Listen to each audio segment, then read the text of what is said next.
नीलावंती एक श्रापित ग्रंथ की पूरी कहानी। नीलावंती ग्रंथ। दोस्तों, नीलावंती ग्रंथ को भारत सरकार ने बैन कर दिया है क्योंकि इस ग्रंथ को एक श्रापित यक्षिणी के द्वारा लिखा गया है।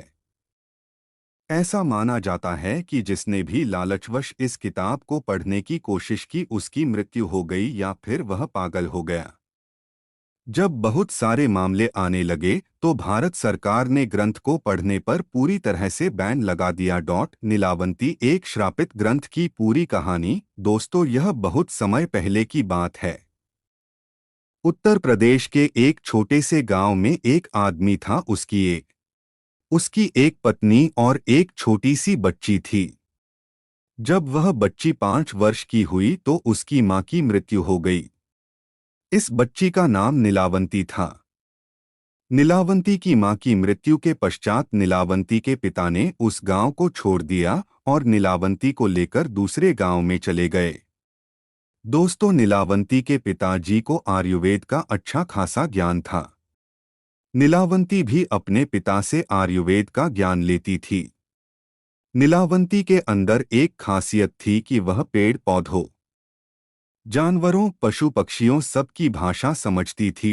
यही नहीं, नीलावंती के स्वप्न में शैतान भी आते थे और नीलावंती को जमीन के नीचे गड़े हुए धन दौलत के बारे में जानकारी देते थे। लेकिन नीलावंती के अंदर उसके पिताजी के अच्छे संस्कार थे। इस गई तब जो भूत प्रेत नीलावंती के स्वप्न में आते थे वो हकीकत में सामने आने लगे। कुछ समय बाद नीलावंती को पता चलता है कि वो एक श्रापित यक्षिणी है, जो कि एक श्राप की वजह से इस दुनिया से बाहर नहीं निकल पा रही है। उसे अपनी दुनिया में जाना था। यह सब बात वह अपने पिताजी को बताती है। तब उसके पिताजी उससे कहते हैं कि बेटी, यदि तू इस दुनिया की नहीं है और किसी श्राप के कारण तू इस दुनिया में फंसी हुई है तो मैं तुझे नहीं रोकूंगा। तू स्वेच्छा से यहाँ से जा सकती है। फिर नीलावंती उस गांव को छोड़कर जाने लगी कि रास्ते में उसे एक व्यापारी मिलता है। नीलावंती उस व्यापारी से दूसरे गांव में जाने के लिए कहती है क्योंकि नीलावंती को एक अच्छी आत्मा ने बताया था कि यहाँ से 35 मील की दूरी पर तुम्हें एक गांव मिलेगा और उस गांव में तुम्हें एक बरगद का पेड़ मिलेगा। वहीं से तुम्हें अपनी दुनिया में जाने का रास्ता मिलेगा। इसके अलावा तुम्हें अपने रक्त के साथ साथ पशु पक्षियों की भी बलि देनी होगी। इसी को ध्यान में रखते हुए वह नीलावंती उस व्यापारी से उस गांव में चलने के लिए कहती है। वह वह व्यापारी नीलावंती को देखकर मंत्रमुग्ध हो जाता है और कहता है कि मैं तुम्हें उस गांव में छोड़ दूंगा, लेकिन बदले में तुम्हें मुझसे शादी करनी पड़ेगी।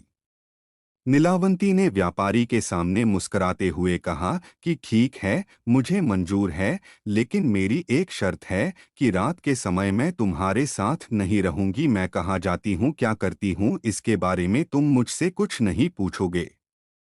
व्यापारी ने कहा कि ठीक है, मुझे मंजूर है।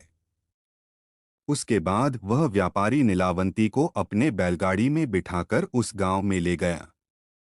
फिर शर्त के अनुसार नीलावंती ने उस व्यापारी से विवाह कर लिया। रात के समय नीलावंती प्रतिदिन बरगद के पेड़ के नीचे तंत्र मंत्र करने के लिए चली जाती थी। वहां पर वो अपना रक्त और पशु पक्षियों की बलि भी चढ़ाती थी। एक दिन रात के समय जब नीलावंती तंत्र मंत्र उस बरगद के पेड़ के नीचे कर रही थी, उसी समय उस गांव के कुछ लोग ये देख लेते हैं और उस व्यापारी को जाकर सारी घटना की जानकारी देते हैं।